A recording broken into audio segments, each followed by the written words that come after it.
प्यारे बच्चों, कैसे हो? आई होप आप स्वस्थ होंगे, मस्त होंगे, व्यस्त होंगे, अपना काम कर रहे होंगे। आइए आज आपको एक महत्वपूर्ण चीज़ बताता हूँ। आपके pair of linear equation in two variable से रिलेटेड एक अलग प्रकार का क्वेश्चन समझाता हूँ। आपके बोर्ड परीक्षा में इस प्रकार का क्वेश्चन आ जाए तो प्लीज़ ये ध्यान दीजिएगा, घबराइएगा नहीं। अगर लिखा है solve the following system of linear equation using the method elimination और सब्स्टिट्यूशन, क्वेश्चन है 152x minus 378y equal to minus 74 and minus 378x plus 152y equal to minus 604। इस क्वेश्चन में खास क्या है? इस क्वेश्चन में खास ये है कि फर्स्ट इक्वेशन का जो x का कोफिशिएंट 152 है वो सेकंड इक्वेशन के y का कोफिशिएंट है। उसी प्रकार से फर्स्ट इक्वेशन का जो y का कोफिशिएंट है सेकेंड इक्वेशन के x का कोफिशिएंट है। अब ध्यान देने की बात यह है, आपसे एलिमिनेशन सब्स्टिट्यूशन मेथड अच्छे से आता होगा। अगर आप इसको जैसे सामान्य रूप से एलिमिनेशन लगाया जाता है उस प्रकार से अगर आप लगाएंगे तो आपको ये बहुत बड़ा कैलकुलेशन करना होगा। कैलकुलेशन छोटा करने के लिए हम करते क्या हैं, अगर इसको सॉल्व करना है तो एक तरीका है, प्लीज़ ध्यान दीजिएगा। अगर इस प्रकार का क्वेश्चन आए, तरीका क्या है कि एक बार इसको हम ऐड कर दें, एक बार सब्सट्रैक्ट कर दें तो इक्वेशन छोटा हो जाएगा। देखिएगा, एडिंग आप इधर लिख लें, चाहे आप इधर लिख लें। अगर सॉल्व यहाँ से करते हैं, मान लीजिए हम सॉल्व कर रहे हैं इस क्वेश्चन को, तो आपने लिख लिया बाय एडिंग, यानी जोड़ने पर।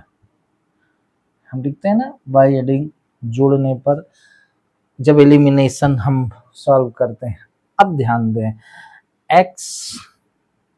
एक्स वाला टर्म यानी एक्स वेरिएबल वाला टर्म एक्स वेरिएबल के साथ जुड़ेगा, ठीक है ना।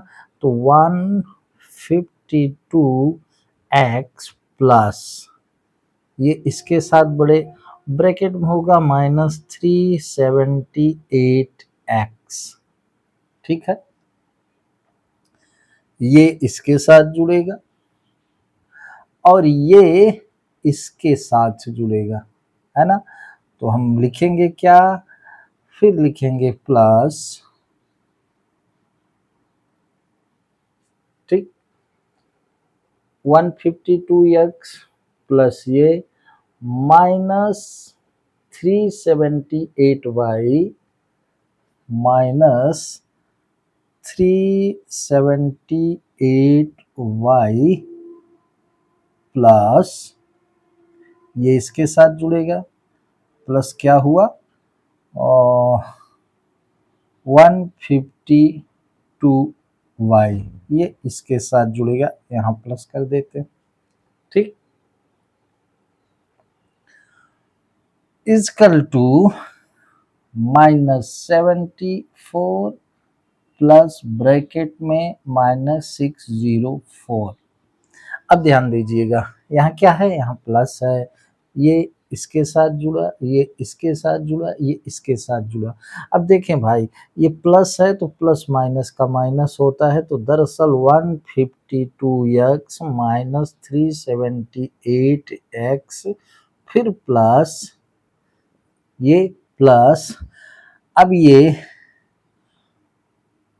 प्लस छोटा है माइनस बड़ा है तो यहाँ निगेटिव आएगा। तो कुल मिला के हुआ क्या, आपका हुआ 152x में 378x गया तो आया माइनस क्या 226x प्लस 152 में ये माइनस हुआ। अब मैं घटा रहा हूँ, क्यों घटा रहा हूँ, सीधी सी बात है कि अगर 3 प्लस माइनस 5 होगा तो आप क्या करेंगे, ये प्लस माइनस का माइनस हो गया, 5 हो गया तो 3 में 5 जाएगा तो -2 आएगा। वही चीज है, हम जोड़ रहे हैं, पॉजिटिव संख्या छोटी है, निगेटिव संख्या बड़ी है। एक निगेटिव संख्या बड़ी को जब पॉजिटिव जोड़ेंगे तो निगेटिव में आएगा, ठीक है ना। तो यहाँ पर -226y आया, इजकल टू ये माइनस, चूंकि ये प्लस माइनस का माइनस हो गया तो ये -678 हुआ, राइट। तो कुल मिला के आपका क्या हो गया, 226x minus 226y is equal to -678। अब ये इतना सब समझाने के लिए मैंने बताया।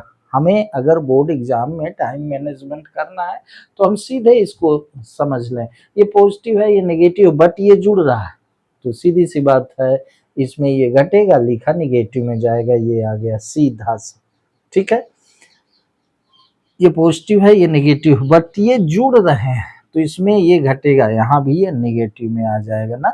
ये सारी बवाल करना ही नहीं है, और ये नेगेटिव नेगेटिव आपस में जुड़ते हैं, लिखा नेगेटिव में जाता है। तो कुल मिलाकर अगर -226 या ओ हमने कॉमन ले लिया तो यहाँ x प्लस वाई आपका बचा इजकल टू -678, राइट। तो x plus Y is equal to -678 upon 226, ये माइनस में ये कटेगा तो 3 आ जाएगा। तो कुल मिला के x plus Y is equal to 3, ये हो गया आपका थर्ड इक्वेशन, ठीक है।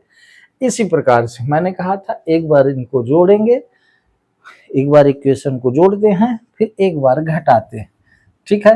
तो जब घटाएंगे भाई तो सीधा सा है, लिख लें, जब हम घटाएंगे तो यहाँ है क्या करेंगे, नाउ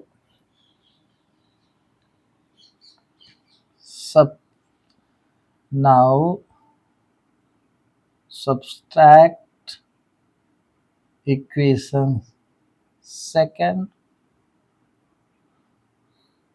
फ्रॉम फर्स्ट से सेकंड को घटा देंगे, ठीक है। अब समझिएगा, 152x minus 378y is equal to -74, और ये -378x plus 152y is equal to -604। हम जब घटाते हैं तो साइन चेंज हो जाता है, ये माइनस का प्लस हो गया, ये प्लस का माइनस हो गया, ये माइनस का प्लस हो गया। अब दोनों ये पॉजिटिव हैं तो दोनों जुड़े, यद्यपि हम घटाएंगे तो साइन चेंज हो जाएगा, ठीक है, इतना आप समझते होंगे। लेकिन न ये साइन सेम है तो जुड़ेगा, तो ये हो जाएगा 530, 378 में 152 जोड़ेंगे क्योंकि ये साइन चेंज हो गया, दोनों पॉजिटिव हो गए तो x हो गया, माइनस माइनस आपस में जुड़ते हैं, लिखा माइनस में जाता है तो ये y हो गया इजकल टू 604 में 78 गया तब भी 530 आएगा आपका, इसमें 604 में जब हम 74 घटाएंगे, ठीक है। अब मेरे भाई 530 अगर हम कॉमन ले लिए तो x minus Y is equal to 530, तो x minus Y is equal to 530 upon 530, ये कटा तो 1 आ गया। Fourth equation x minus Y is equal to 1 हुआ, ये आपका फोर्थ इक्वेशन हो गया। x plus Y is equal to 3 third बना, x minus Y is equal to 1 बचा, ये फोर्थ इक्वेशन हो गया, ठीक है। अब देखें ये इक्वेशन कितना छोटा बन गया, ठीक। अब फ्रॉम फर्स्ट एंड सेकंड हम इसको कर लेंगे, ठीक है। तो देखिए अब आपका सिंपल हो गया, x plus Y is equal to 3, x minus Y is equal to 1। अब आप इसको कर लेंगे, बाई एडिंग अगर आप करेंगे फिर से लगाएंगे क्या, एलिमिनेशन मेथड, तो ये कट गया, ये 2x इजकल टू 4 हो गया, तो x इजकल टू 2 हो जाएगा, 4/2, तो x इजकल टू 2 हो गया। आ गया ना, ये x जुड़ा 2x, 3 में 1 जुड़ा 4 हुआ, तो x इजकल टू 4/2, तो 2 2 जा 4, तो x is equal to 2। Put the value of x in equation first, तो ये x 2 है उधर जाएगा, तो y आ जाएगा आपका कितना, 1 आ जाएगा। ठीक है, अगर x की वैल्यू हम फर्स्ट इक्वेशन में रखेंगे तो y आपका 1 आ जाएगा, इधर दिखेगा नहीं शायद, इसलिए मैं सीधे वैल्यू रख रहा हूँ। समझ गए आप, x2 आ गया। अगर x की वैल्यू हम फर्स्ट इक्वेशन में रखेंगे तो 2 + y इजकल टू 3, तो y इजकल टू 3 - 1 और 3 - 2, तो y इजकल 2 है। अब आप देख लेंगे, इसको आप चाहें तो वेरीफाई कर सकते हैं। कुल मिला के मैंने इस प्रकार के pair of linear equation in 2 variable को, अगर बड़े अंकों वाला ये क्वेश्चन है, नंबर बड़े हैं, इस तरीके से लिखा है, तो आप एक बार उसको जोड़ लें, एक बार उसको घटा लें, सिंपल हो जाएगा। मेरा कुल मिलाने बताने का मतलब ये, ठीक है। तो मुझे पूरा विश्वास है आपको ये क्वेश्चन अच्छा लगा होगा तरीका, क्योंकि हम इक्वेशन को छोटा कर देते हैं। तो अगर इसी प्रकार से आपको और आगे चल करके मैथ के बोर्ड एग्जाम के लिए इम्पोर्टेंट क्वेश्चन देखना है, तो प्लीज़ आप मेरे गणित के channel you can do maths को सब्सक्राइब करिएगा, मेरे वीडियो को लाइक करिएगा। आज बस इतना ही। जय हिंद।